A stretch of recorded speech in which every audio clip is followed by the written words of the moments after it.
The little bell above the old diner door rang like an echo lost in the middle of the storm, and everyone inside turned their heads.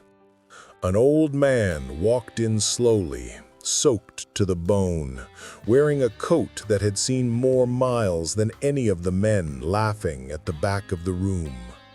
He walked without looking at anyone, dragging the weight of the years and something heavier, the kind of burden only those who've truly lived the road can understand. He sat in silence, asked for a coffee, and the waitress let out a muffled laugh that sliced through the sound of the rain. She said he looked like a drifter, that someone should buy him new clothes. The laughter filled the place, but the old man didn't move. Outside, the wind blew harder, and then it came. First, a distant rumble, then another, and another still, until the ground began to tremble. The engines were approaching, powerful and synchronized, like one giant heart beating in the dark. Stay until the end, because this story proves there are things that neither time, nor pride, nor ignorance can ever silence. His name was Harold Dean, though almost no one remembered anymore. He had spent most of his life on two wheels, crossing deserts, mountains, and towns that now only existed in the memories of old bikers. He had lived alone for over 20 years, in a small house on the outskirts, with a workshop that smelled of oil and old gasoline. His hands were covered in scars, but every scar had a story to tell. That night, he decided to return to the diner after months of absence, maybe out of habit, maybe because he needed the noise of people to feel a little less far from the world. He sat in his usual spot, ordered the same bitter coffee, and watched as the waitress kept mocking him, while the truckers laughed along with her. He didn't say a word, not out of fear or shame, but because he'd learned that silence sometimes weighs more than anything a man can say.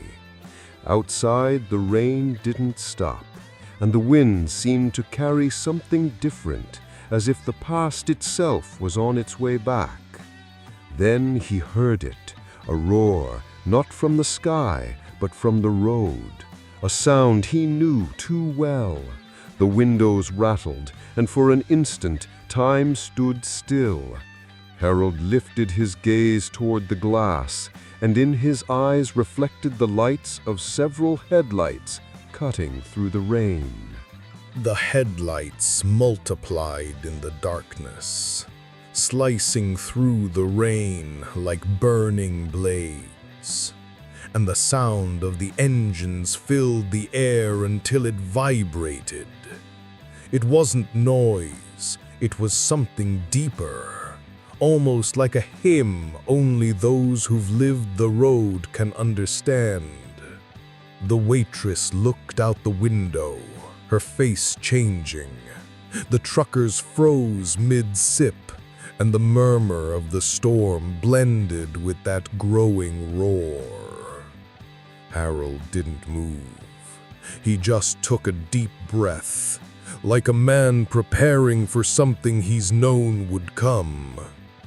He had felt this before, many years ago, when men didn't need words to know something important was about to happen. The diner door flew open, and the wind came in, dragging rain and leaves. Boots struck the floor, one after another, firm, heavy, belonging to men who didn't need to ask permission to enter. The smell of wet leather filled the air, a mix of road, rain, and respect, the scent of lives lived at the edge. Everyone went silent. No one dared to move. There were about a dozen of them, dark vests soaked and covered with patches, eyes that spoke louder than voices.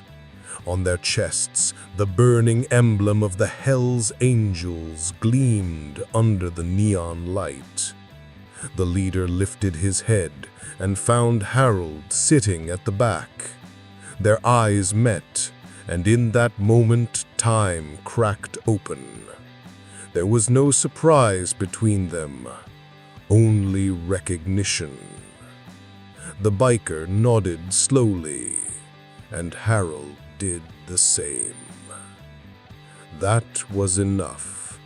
Nothing more needed to be said. The silence inside the diner was so thick that even the rain outside seemed to hold its breath. The men took their seats without asking, filling the room with the calm of those who already belonged there.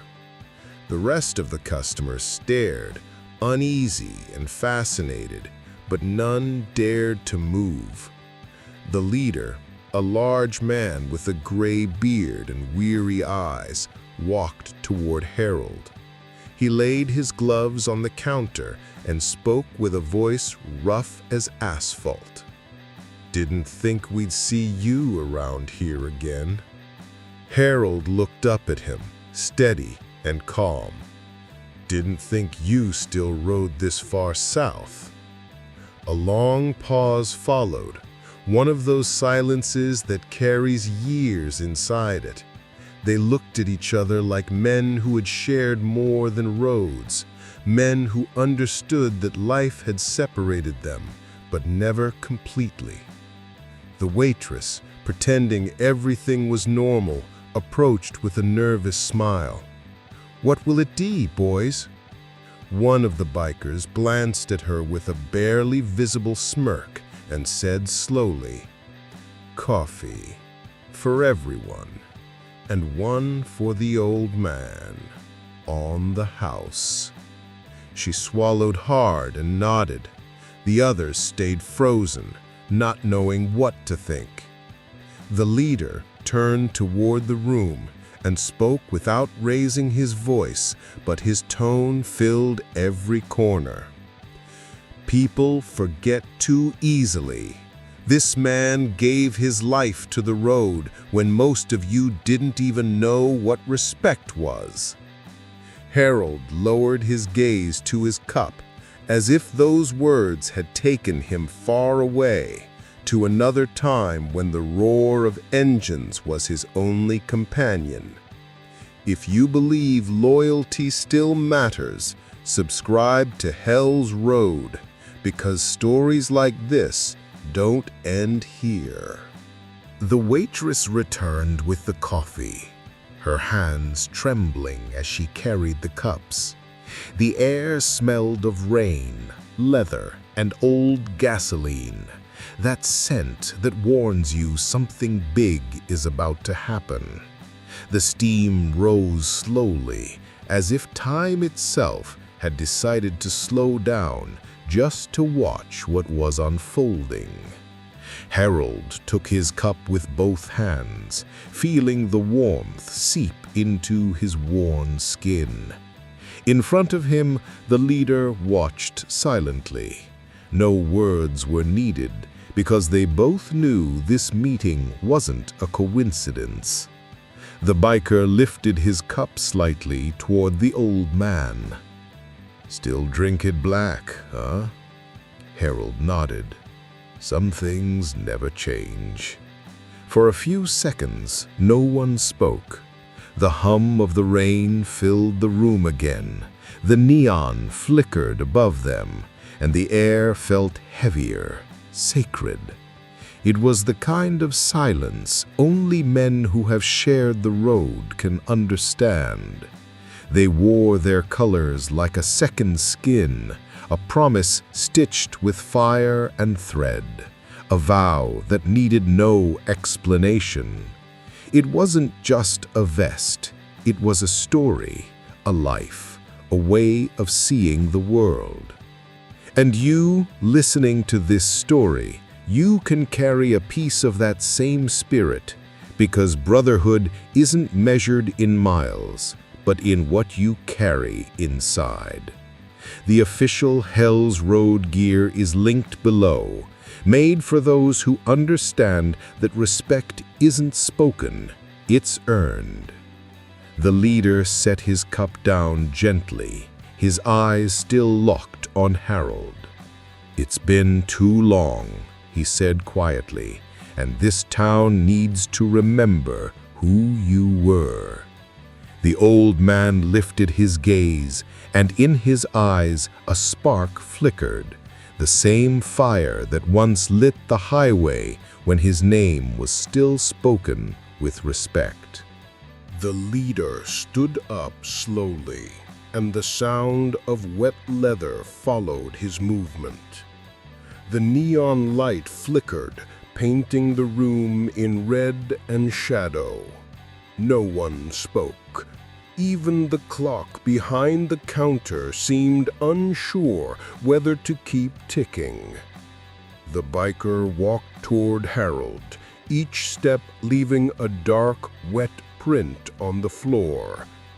He stopped in front of him, eyes heavy with a mix of respect and sorrow, the kind of look reserved for men who've already given everything. Then he reached up to his neck and unclasped his vest, slow, deliberate, as if every snap carried the weight of a lifetime. He held it for a moment, then gently placed it over Harold. The diner froze. The truckers looked down. The waitress covered her mouth. Harold didn't move, but something in his eyes changed. The years, the fatigue, the pain, all of it faded for an instant. What stood before them wasn't an old man anymore. It was a living legend, a man who once rode the road when it was still wild. The leader looked at him one last time and said softly, "This man was one of us back when the road was still written in blood and wind. If we ride today, it's because he showed us the way." No one clapped, no one spoke. It was pure respect, the kind that doesn't need sound to be heard. Outside, the engines roared again, synchronized, like the storm itself bowing its head, and for a moment the world stood still to honor a biker time could never erase. When they left, the storm had passed, and the night seemed to hold its breath.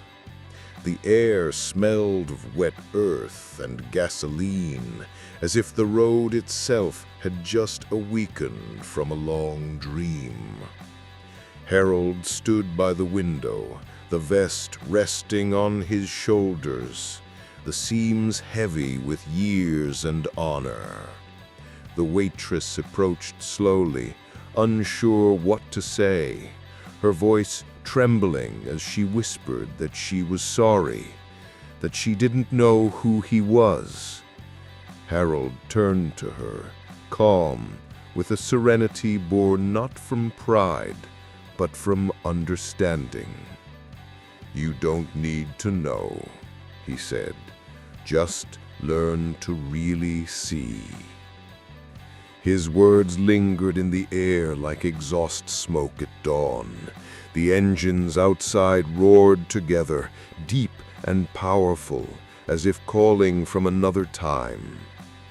Harold left a bill on the counter, took one last sip of his coffee, and walked to the door.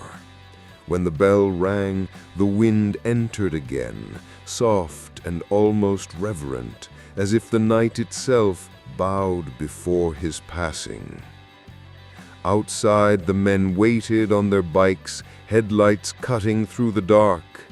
Harold climbed onto his, and when the engine came to life, The sound filled the emptiness of the town like an ancient roar. The waitress watched them ride away until the lights disappeared into the distance and the sound melted into the dawn. Some roads lead to redemption, others to memory. And if you want to keep that fire alive, the official Hell's Road store is linked below, where brotherhood keeps living even when the story ends. The dawn came slow, as if the sun itself wanted one last look at the old diner that had witnessed more than just a night of rain. The waitress cleaned the counter where Harold had left his cup. The steam was gone, but the echo of what happened still floated in the air. Outside, the pavement was still wet, and in the middle of the road, an oil stain formed a bright circle reflecting the sky, as if the road itself had left its mark of respect. She stood by the window, searching for the lights that were no longer there, and whispered barely above a breath, "Safe travels, old man." And then she heard it, distant but unmistakable, the rumble of a motorcycle fading into the mountains. Maybe it was the wind, maybe it was him, saying goodbye once more to the world he had loved. Because some men don't die when their bodies stop, but when no one remembers what they stood for. And Harold Dean, that old man in the torn coat, had reminded everyone that respect isn't demanded, it's earned. The true brotherhood doesn't need words to stay alive. The sun rose higher, painting the sky gold, and the road shone once more, waiting for the next story destiny had yet to tell. This was one of many forgotten legends of the road. If you felt something, if you still hear the echo of loyalty in the rumble of an engine, subscribe to Hell's Road and ride with us into the next story. Because out there, brotherhood never dies, it just keeps riding.